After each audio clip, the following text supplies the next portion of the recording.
Welcome to my YouTube channel. Kung bago ka lang sa channel na to at true-blooded Aldab Nation ka, tama po ang channel na pinuntahan mo. Kaya considering na po kitang bagong subscriber. At huwag mong kalimutan pindutin yung bell para lagi po kang updated sa bagong video na ilalabas ko.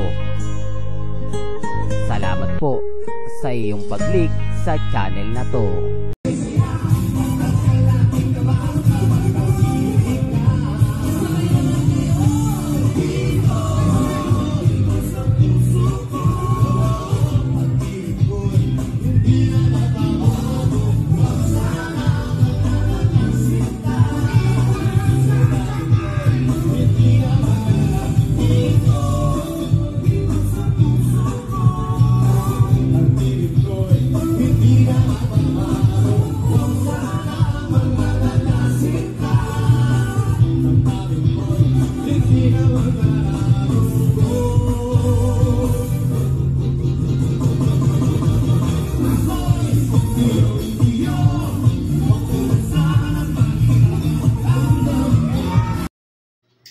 Welcome back mga ka-Aldab. Ito na naman po ang inyong lingkod, si Mr. Destiny. At napakaganda ng ating pag-uusapan.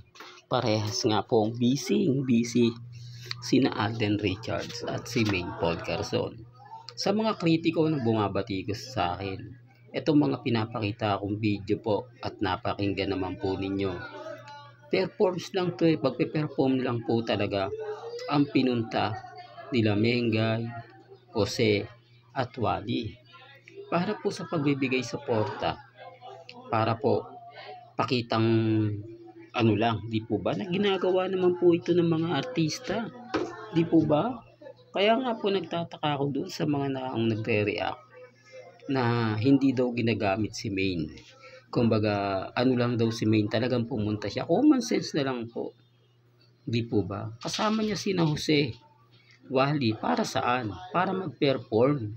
Di po ba? Literal na ginamit lang po si Maine, Jose, Wally para nga po sa mga politiko. Kasi po pwede naman pong pupunta doon si Maine, di po ba? Para ipakilala, pero hindi ganun. Pansin niyo po ba? Kaya nga sabi ng mga ibang nagko-komento sa akin, tama naman si Mr. Destiny kasi kumbaga si Maine hindi siya pumupunta pag mga event na kumbaga hindi kailangan ng tao. Yung tipong magsasabit ng ribbon, yung project na matutuloy, mga tipong ganun. Di po ba? Na hindi mo na kailangan pang magparami ng tao kasi kung yung pupunta iilan lang, okay lang. Di po ba? Tapos sa zona.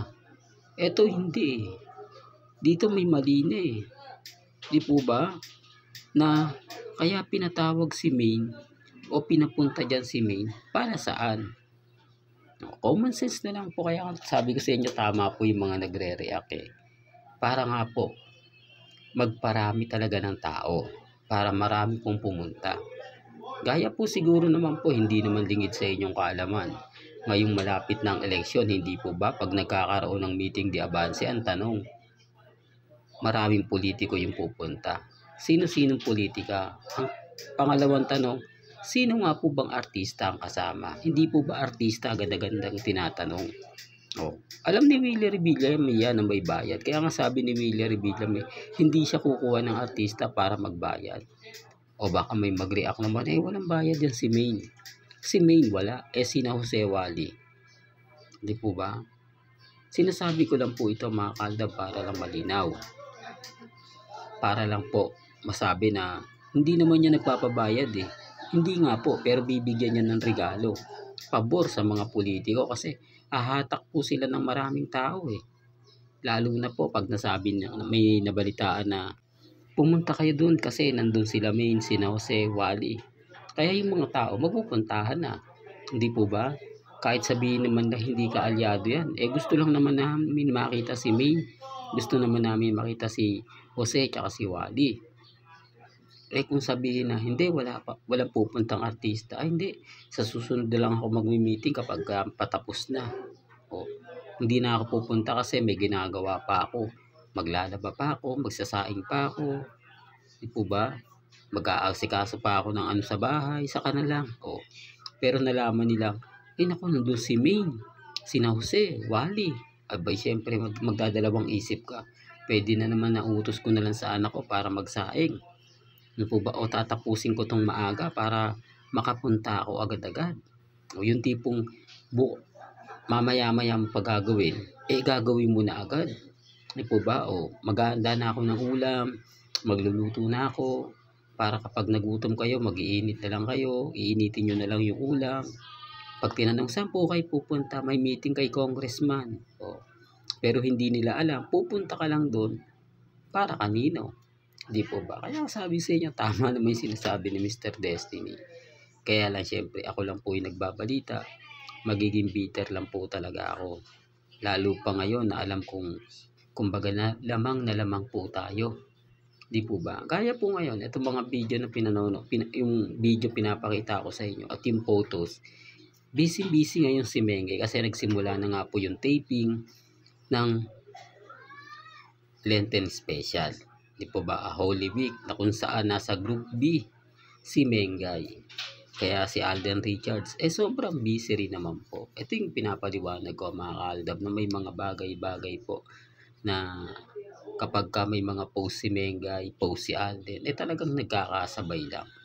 Nagkakasabay, hindi ko na sinabing pagpaparamdam po yun nila Mengay, nila Alden, di po ba? Para yung kritiko ko hindi na ganong magalit sa akin. Di po ba? Kasi gigil na gigil po talaga.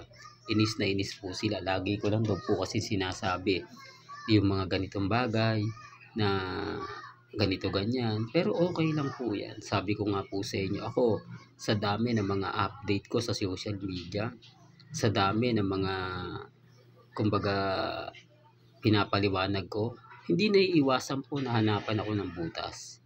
Di po ba? Real talk. Speaking of hanapan ng butas, well, inanunsyo na nga po ni Alden Richards o pinoproklama na may palalabas na nga po ang out of order. Ang problema po daw, hindi daw to kikita. Una sa lahat, sinasabi nilang hindi naman daw magbebenta ng ticket si Alden. Yun, malaking kabawasan na nga po raw yun. At sinasabi nga po ng iba na hindi ipalalabas sa sinihan. International agad-agad ipalalabas.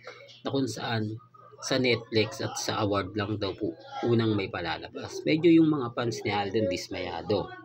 Kasi papaano nga naman nila maibibigay yung suporta, papaano may papakita yung dami ng tao kung sa Netflix lang po. Di po ba? Hindi naman po lahat ng mga mamis, mga titas, mga senior may Netflix. Di po ba? Hindi, para lang po malinaw. Para lang po klaro. Iba po talaga kapag sa sinihan. Kasi sa sinihan, pipilahan mo siya. Hindi po ba?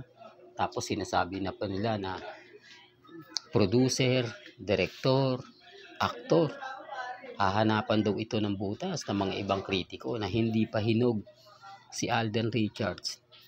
Pagdating nga po sa larangan ng pagiging direktor, sinasabi ng iba, oo, mahusay na artista si Alden.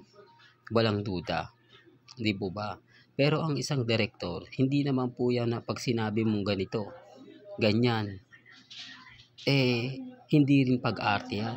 Kaya nga daw po may pag-aaral ng pagiging direktor. Kaya nga po yung direktor o yung mga nagiging direktor, karamihan ay may mga edad na. Dahil pumuko sila, talagang nagkaroon sila ng pagkakataon na mag-aral. Si Alden Richards daw hindi pa daw po nakaranas ng ganyan. Masyadong bata pa raw po siya. Para nga po sa larangan ng pagiging direktor. Kaya maraming kritiko ang bumabatikos po sa kanya. Na normal lang naman po yun mga kaaldab. Sabi ko nga po sa inyo, kaunting butas lang sa pelikula hanapin nila yan. Although panonoorin po nila yung pelikula, kapag may mga tema na may maliit, dun sila papasok. Yung tipong hindi naman talaga mahusay etong eksena na to, hindi maganda. Kung ako direktor, hindi ko to gagawin kasi alam ko na parang may mali rito. Alam ko na hindi ito umaayon. Di po ba? Yun ang pinupunto ko. Sabi ko nga po sa inyo, hahanapan nila kahit sabihin natin na maliit na butas yan. Isisingit nila yan para lang po magkaroon ng kumbaga critics para kumbaga sabihin maigkaroon ng issue. Di po ba? Mabas si Alden na hindi siya ganun kahusay. Di po ba? Sabi sa dami ng kritiko ni Alden Richards at naiinggit, normal po ba yun?